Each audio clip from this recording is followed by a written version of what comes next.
Assalamualaikum warahmatullahi wabarakatuh. Perkenalkan dengan saya Aura Nirmala dengan NIM G0025064 dari kelompok B7. Jadi di sini saya akan menjelaskan mengenai laporan anatomi blok 2.2. Nah, untuk yang pertama terdapat sebuah kasus di mana seorang anak laki-laki berusia 4 tahun tiba-tiba berhenti berlari karena sesak nafas. Nah, dengan bibir dan ujung jari tampak kebiruan. Kemudian ibunya menyampaikan bahwa sejak bayi anak sering mengalami kebiruan terutama saat menangis atau lelah dan pernah didiagnosis dengan tetralogi ovalot.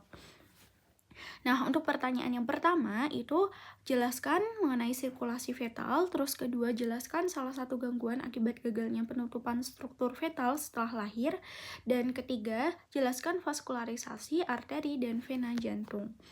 Nah, untuk yang pertama, fetal circulation atau sirkulasi fetal itu dia dimulai dari plasenta, kemudian ke plasenta ini kemudian ke vena umbilicalis dan nanti akan berlanjut ke ductus venosus.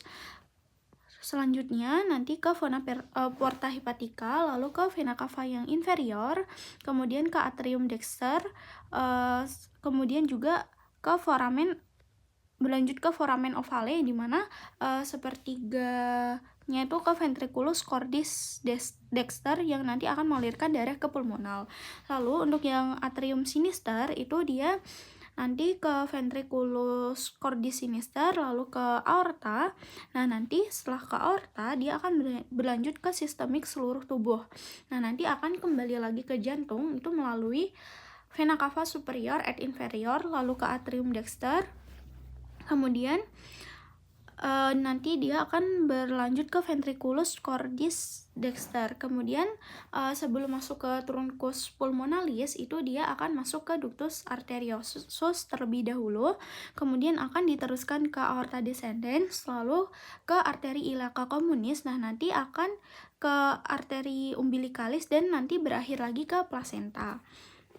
Nah, selanjutnya, salah satu gangguan akibat gagalnya penutupan struktur fetal setelah lahir itu di sini saya akan membahas mengenai ASD atau atrial septal defect yang dimana itu terdapat lubang abnormal pada interatrial yang nanti dapat menyebabkan darah dari atrium dexter sama sinister itu dia dapat bercampur. Yang dimana ini karena tidak menutup septum interatrial itu dengan sempurna.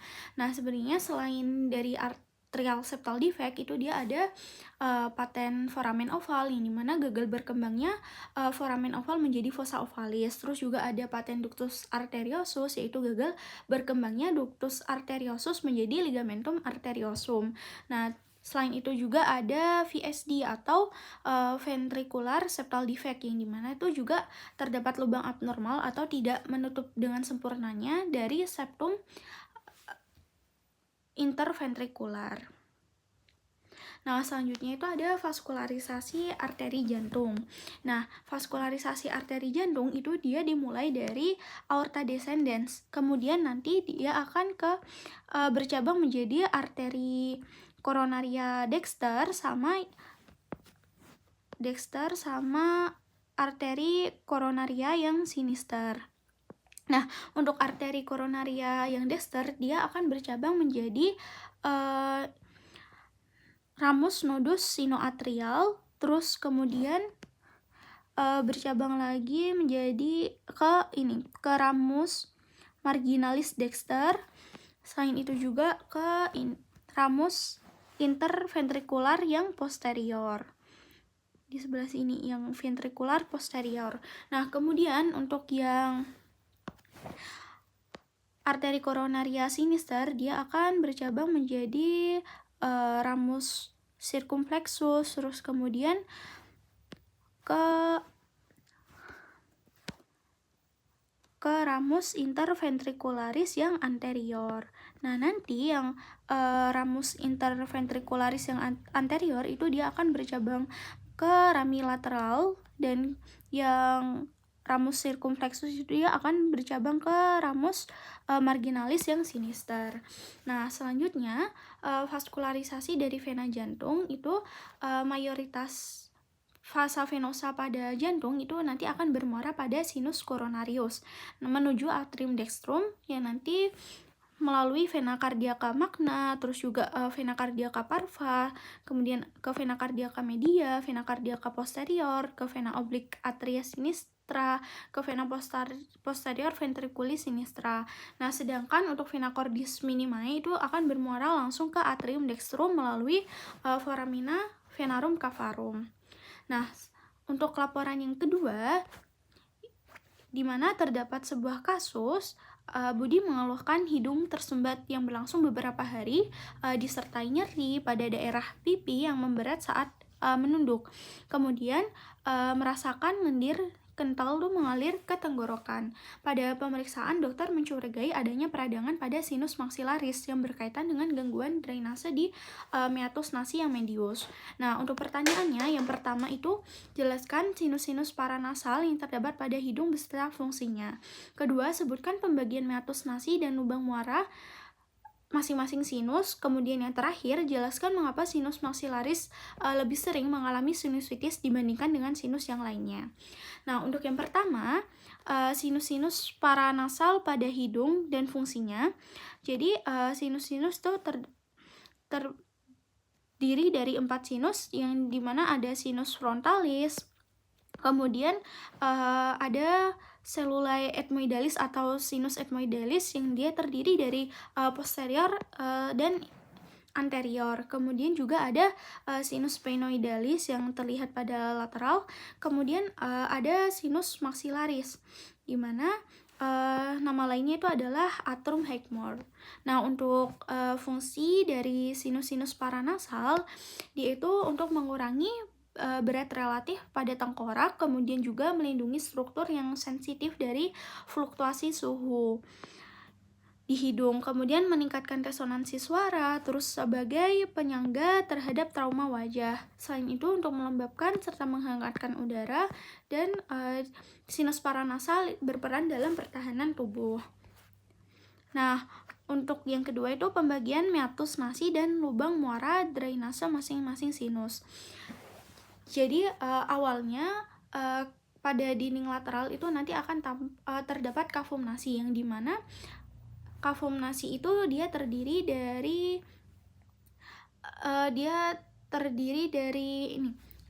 dari lekukan-lekukan yang disebut sebagai konka. Nah, konka itu dia terbagi menjadi 3. Ada yang konka superior, kemudian ada konka medius, dan konka yang inferior.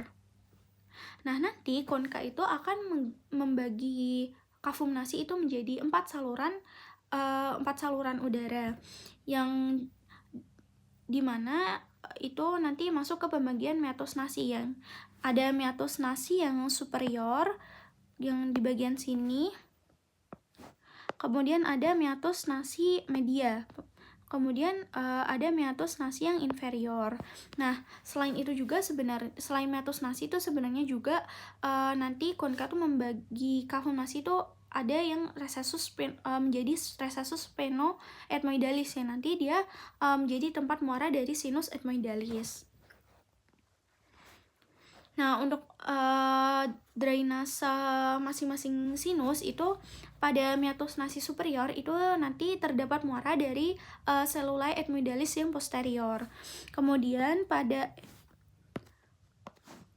meatus nasi yang media itu terdapat bangunan yang nanti bula ethmoidalis itu untuk muara cellulae ethmoidalis yang media. Terus hiatus semilunaris itu nanti terdapat muara dari sinus maxillaris. Terus kemudian yang infundibulum ethmoidal itu nanti tempat bermuara dari sinus frontalis dan cellulae ethmoidalis yang anterior setelah mereka melewati ductus frontonasalis. Kemudian ada bangunan yang disebut prosesus uncinatus, yaitu batas bawah dari hiatus semilunaris tadi yang dia tempat muara dari sinus maxillaris. Kemudian meatus nasi inferior itu terdapat muara dari ductus nasolacrimalis. Nah, ductus nasolacrimalis itu dia akan mengalirkan air mata dari saccus conjunctivalis oculi. Nah, ductus tersebut itu berawal dari ujung inferior saccus lacrimalis pada dinding anteromedial orbita.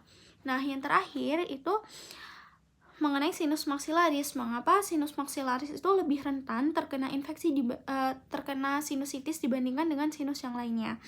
Jadi alasannya itu karena posisi drainase atau ostium yang tinggi di dinding sinus itu sehingga menyulitkan pengeluaran dari lendir. Jadi ini untuk mengeluarkan lendir di sini itu pasti lebih susah karena dia lebih tinggi posisi drainasenya. Selain itu juga dapat disebabkan karena letaknya yang berdekatan dengan akar gigi rahang atas yang memungkinkan nanti apabila ada infeksi gigi itu dapat menyebar langsung ke dalam sinus maxillaris. Kemudian sinus paranasal itu kan merupakan sinus maxillaris itu kan merupakan sinus paranasal yang terbesar. Jadi hal ini dapat menyebabkan sinus maxillaris itu lebih rentan untuk menampung infeksi. Nah, sekian penjelasan laporan anatomi blok 2.2 dari saya. Kurang lebihnya mohon maaf. Wassalamualaikum warahmatullahi wabarakatuh.